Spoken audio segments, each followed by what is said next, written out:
You may begin. He sees you when you're sleeping, he knows when you're awake. Yeah, I think this song sounds kind of pretty, someone watching over you all the time. But imagine if there was someone who knew, all this, your strength and failures, but still was loyal and still loved you. That's how God is. He says, I'm always loyal. He doesn't take picture of you when you're sleeping in a weird position, or laugh at you, or judge you when you're awake. But he's loyal to everyone, and he's just there as a safety net. I want to talk to you about loyalty and how that is important for everyone now, and how it also was important for the people in the Bible. And also I want to share a little bit about Matthew. Yeah, loyalty is important for everyone. No one wants a friend who says, oh, we will be best friends forever, and then when someone cooler than you comes, your best friend forgets everything about you.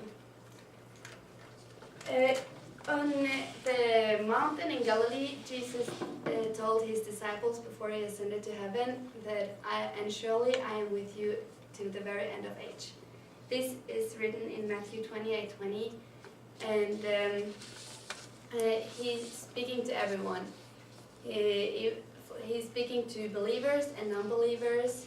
If you believe that he made the world in 6 days or 1,000,000 years, or if you don't even think he made it at all, or if you're homosexual or heterosexual, he is always loyal. In 2 Timothy 2:13, he says, if we are faithless, he remains faithful. So even though we can not be faithful to and loyal to him, he will still remain faithful. But even though this is said in the Bible, it also says that we should be loyal to God, or Christians should be loyal to God, as it's written in John 15:4. Remain in me as I also remain in you.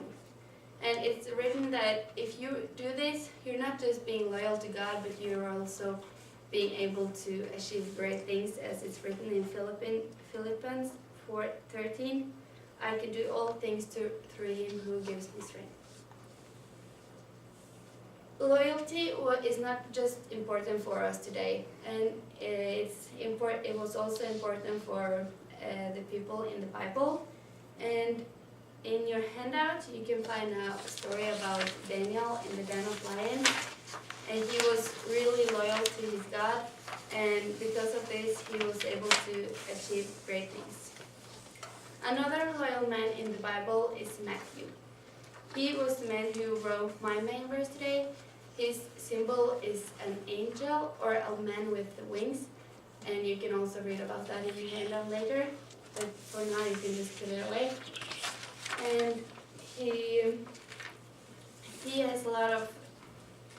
was the man who wrote the first gospel in the New Testament, and he has a lot of quotation from the Bible. Yeah, and though it's the first in the Bible, it's not the oldest. And it's also really similar to Marcus, since he was also a loyal disciple of Jesus. Till now I have talked mainly about God being loyal, and I want to share with you a short story that Mary Stevenson wrote originally in 1936. She's telling us about a dream she had. She was walking with God, with her Lord on the beach, and she looked back on her life. While she looked back, she could see that there were always two pair of footprints in the sand. One was hers and one was the Lord's. But when she looked closer, she could see that some places there were just one pair of footprints, and she asked, and also she saw that this was when she had her hardest times, and then she asked her Lord, why did you leave me when I needed you most? And he said that I'm always loyal, and where you just see one pair of footprints, that's when I carried you. So this shows us that for Christians, God can be the safety net, and we all need a safety net in our lives. How stupid would it be if this person didn't have a safety net, or this one, or this? And for Christians, Jesus can be that safety net. And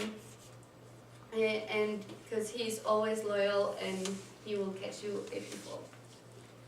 So through my presentation, I hope you have learned a little bit more about loyalty in general, and how important it is for believers and unbelievers, and also how important this was for the people in the Bible. So, and surely I am with you to the very end of age. Thank you very much. We'll give her a round of applause. Thank you, Tuva.